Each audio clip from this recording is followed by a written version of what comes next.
আসসালামু আলাইকুম। সবাই কেমন আছেন? আশা করি ভালো আছেন। আপনারা দেখতে পাচ্ছেন আমার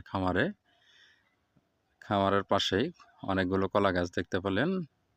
এবার আপনাদেরকে দেখাবো একটি কলা গাছ আরেক জায়গায় স্থানান্তর করার জন্য কতটুকু পরিশ্রম করতে হয়।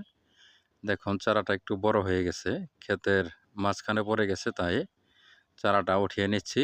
উঠিয়ে নিয়ে ওই একদম জমিনের কিনারে বোনার জন্য প্রস্তুতি নিচ্ছি। তো দেখুন এই যে ওঠানো হচ্ছে।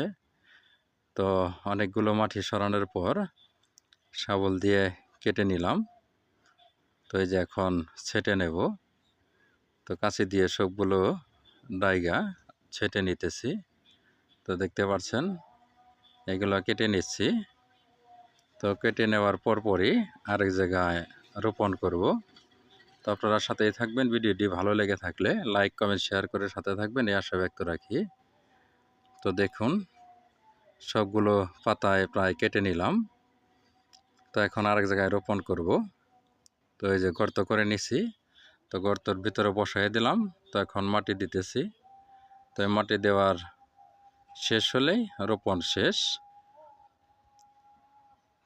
তো নিজের কাজ নিজেই করে নিলাম। তো আপনারাও নিজের কাজ নিজেই করে যাবেন, এই আশা ব্যক্ত রাখি।